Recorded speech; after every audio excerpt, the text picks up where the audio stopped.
Sila ang isang nagpapabuhay sa kalye.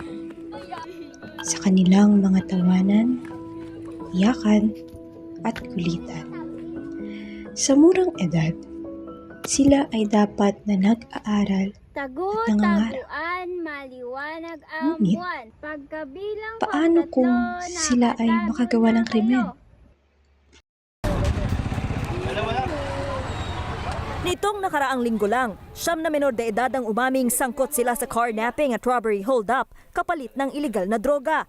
Noong Setyembre 2017, may bata pang huling-huli sa CCTV na nanloloob sa bahay. At noong Agosto 2018, mayroon ding nakapatay ng kapwa menor de edad matapos manghampas ng kahoy. Kaya ang mga mambabatas, isinusulong na ibaba ang age of criminal responsibility. Sa mga lansangan at komunidad ng Pilipinas, dumarami ang mga balitang umapatungkol sa mga sensitibong issue na paggawa ng iba't ibang uri ng krimen na kinasasangkutan ng mga kabataan.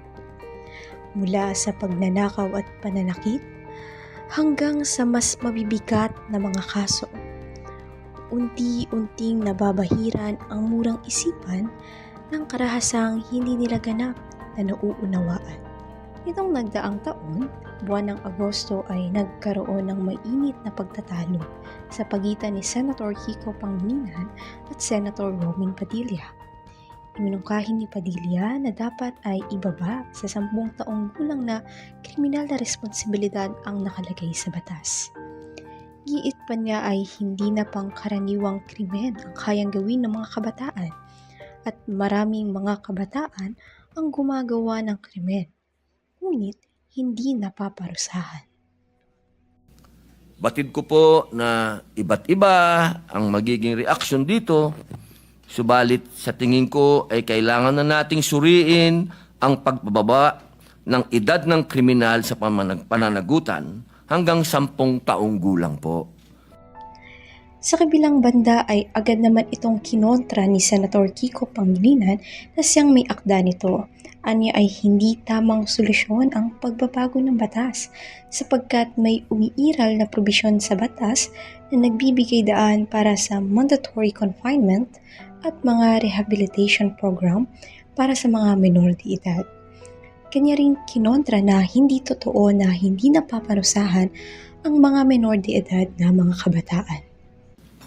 Yung bitiw na salita ng bata dito sa video na sinasabing ginawa namin ng krimen dahil alam namin hindi kami mapaparusahan ay maling impormasyon. Hindi tama na hindi sila mapaparusahan. At yung mga edad 16, 15, oo, menor de edad, pero maliwanag sa batas na maaari silang litisin bilang mga nasa hustong gulang na kapag napatunayan na meron silang discernment. Dahil sa mainit na isyu na ito, ay nagbukas ito ng iba't ibang opinyon galing sa internet.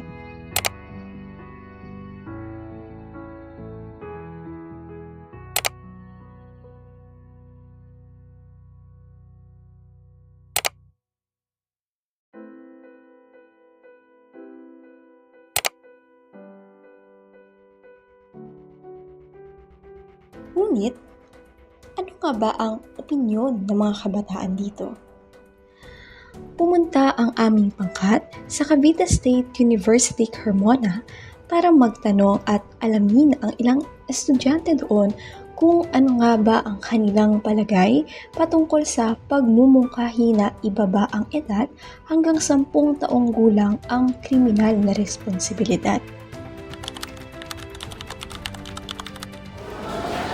Sa Pilipinas, ang alam ko na minimum age ng criminal responsibility ay 18 years old talaga. Sapat lang yung kaalaman ko tungkol dyan. Ang alam ko na minimum age ng kriminalidad na pwede makulong ngayon is 18 years old. Minimum age of criminal is 18 above. Then pagka 18 below, hindi siya pwedeng makukusahan ng kahit anong kaso pero idadaan siya sa bahay bata. Ang alam ko na minimum age of criminal responsibility is around legal age na 17 years old or pataas. ano po, 18 pataas. Hindi. Sa tingin ko masyadong mababa ang 10 taong gulang para mabigyan natin ng hatol na responsable siya sa ginawa niyang mali. Sa tingin ko, ang 10 taong gulang ay stage pa ng bata para mag-develop pa. So, hindi siya tama na kung ano man gawin mo doon is mapapunish ka na. Bata. No, hindi ako sangayon. Kasi yung bata ay may murang isip para magkamali. Dapat hindi siya pinaparusahan ng ganun kabata. Para sa akin, hindi. Kasi 10 years old talaga is, ito pa yung age na kailangan talaga ng patnubay ng magulang. And nasa sa kanila yung pinakamalaking responsibilidad para pangalagaan at maturuan yung mga anak nila kung ano ba ang tamang gawin at kung ano yung mga mali na hindi dapat ginagawa ng mga kabataan, lalong-lalo na kung ito ay nakalalabag sa batas ng bansang kanilang kinakalaki. For me, hindi kasi dapat around teenagers sana ang tao para magka-matured yung isang tao kesa naman sa 10 years old na wala masyadong matured na pag-iisip. Opo, kasi habang tumatagal po kasi lalong pabata ng pabata yung mga nakakagawa ng krimen.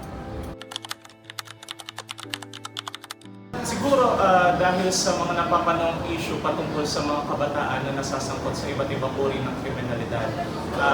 Kagaya nga nung nababalitaan ng mga nakaraang taon na mayroong mga nahuhuling mga kabataan na mga nagnanakaw o kaya naman ay mga nagpupuslit ng mga ipinagbabawal na gamot dahil dun sa mga ganitong kaso. Dahil maraming batang nalululong sa kahit anong bisyo. Kasi may mga may mga incident po kasi na nasasangkot yung mga bata, especially mga minors, gano'n. Sa tingin ko dahil na rin sa pagkarami ng mga krimen na ginagawa ng mga bata ngayon, mga sa balita marami na tayo na papanood, naririnig na mga krimen na bata ang gumawa. Hindi natin maiwasan na ang mga 10 years old or ang mga bata is makagawa ng hindi magandang bagay kaya may kanyang batas na na-implement. Unang-una dyan, yung environment o yung kinalakihan nilang lugar. Kung sa pamilya kasi nila ay nakakita na nila itong mga maling gawain, halimbawa ng mga paggawa ng krimen, yun yung na-adapt nila o yun yung natututunan nila mula sa mga matatanda. Bukod doon, siguro impluwensya, tapos kahirapan, tapos nakikita sa magulang. Sa tingin ko, sa lipunan na wala na nga tayong compassion sa isa't isa, mas mababawasan pa ito dahil mas magiging agresibo yung tingin natin sa mga bata. Magiging normal, manonormalize yung pagtingin natin sa mga bata na masama inherently, which is hindi tama. Dapat bilang mga nakakatanda, tayo yung maging understanding sa kanila at palaging handa magbigay ng compassion. Siguro kung ipapatupad yun, siguro mas magiging disiplinado. Simula bata pa lang kumbaga nasa murang edad pa lang sila, mas madidisiplinahan sila. Hanggang sa madala nila yun sa pagtanda.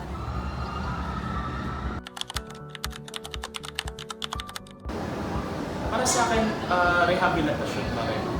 Nandun kasi yung tamang paggabay o tamang pagtuturo ng mga mas nakakatanda sa kanila. At sa tingin ko, mas epektibong gawin iyon kaysa sa parusahan natin sila. Rehabilitasyon sa tingin ko. Sa tingin ko, mas maraming magagandang nagagawa ang rehabilitasyon kesa sa parusa. Dahil sa rehabilitasyon, na tatama mo talaga yung behavior ng isang tao at nasasagot na yung unang dulo, yung root kung bakit nila nagawa yun. Yung currently, yung sa DSWD, parang ayun yung mas effective. Yung mga pinapadala na sa DSWD and doon na lang ginagawa ng ng discipline. Siguro depende sa kaso. Pero kung halimbawa katulad ng ng rape, gano'n. Siguro mas maigi siguro na yung kulong talaga. ayun, bukod sa magkaroon ng panampalang rehabilitation programs, magkaroon din sana ng iba't ibang programa na mas mapauunlad yung kanilang kakayahan at maalis yung kanilang isipan sa iba't ibang maling gawain. Katulad nung previous na sagot, sa tingin ko mas maraming rehabilitasyon sa mas maraming lugar. Dahil hindi rin kalat masyado ngayon yung mga ganong programa na tumutulong sa mga kabataan na maayos yung landas nila. I think masyado nang napapabayaan ang kabataan ngayon sa Pilipinas. Kaya rin yung marami na yung mga krimen na ginagawa ng mga kabataan. Para sa akin, siguro, para magkakaroon siya ng program na para sa awareness for those and those. Kasi may mga, lalo kasi mga kabataan ngayon, parang hindi na sila namumulat kung ano yung tama at mali. Especially nakikita nila sa social media. Sa tingin ko, dapat mas bigyan pa natin ng konsiderasyon ng mga kabataan. Mas marami rin na pagtubay. Kasi, katulad na sinabi ko kanina, napapabayaan na masyado ang kabataan sa Pilipinas. Kulang na nga tayo sa edukasyon, kulang pa tayo sa pagtubay. So, saan napupulutin ang kabataan ngayon? Sinasabi natin na kabataan ang kinabukasan ng Pilipinas, pero wala naman tayong paki sa kanila pag nagkamali sila. So, yun siguro yung sa tingin ko na dapat mabago sa bansa natin. Or gusto kong malaman kung bakit hindi siya nababago. Ang isang bagay na gusto kong malaman sa mga nangyayari sa issue nito is ano kaya nangyayari sa mga bata na nakulong, sa mga bata na 10 years old or pataas, and ano kaya nangyayari sa kanila dun sa loob ng kulungan or sa police station. Sa bawat kabataang nasasangkot sa krimen, may mga salik na nagtulak sa kanila. Kahirapan, impluwensya ng maling barkada, kakulangan ng gabay ng magulang, kulangan sa oportunidad. Marami sa kanila ang nahuhulog sa ganitong sitwasyon dahil sa pangangailangang mabuhay o dahil sa panggigipit ng mga nakakatanda. Ayon din sa ibang pag-aaral, ay marami ring naging impluwensya ang makabagong teknolohiya sa mga ginagawa ng mga kabataan. Ngunit, sa kabila ng iba't ibang opinyon at sabi-sabi ng mga tao, ano nga ba ang tugon ng mga eksperto dito? Malakas na malakas yung aming pagtutol, kaming mga psikolohista, sa panukalang ito na ibaba ang minimum age of criminal responsibility. Bakit po, ma'am? Ano po ba ang magiging epekto sa mga bata? Yung una naming argumento ay mula sa science, mula sa mga pag-aaral, sinagawa na sa buong mundo, ukol sa brain development. Mahalagang maunawaan na ang mga kabataan ay nasa yugto pa ng paghubog ng isipan at pagdedesisyon. Ang kanilang mga nagawang krimen ay madalas bunga ng kapalikirang ginagalawan at hindi lamang simpleng kagustuhan. Sa halip na agad na parusahan, naniniwala ang mga eksperto na mas epektibo ang rehabilitasyon, edukasyon, at wastong gabay upang ituwid ang landas ng kabataan. Sa aming pagsasaliksik ay mas naunawaan namin na mayroong iba't ibang punto ang mga tao base sa kanilang mga kaalaman at napagdaanan. Naniniwala kami na hindi dapat wakasan ang pag-asa at magandang bukas sa isang kabataan dahil lamang siya ay binigyan ng pagkakakilanlan bilang isang kriminal.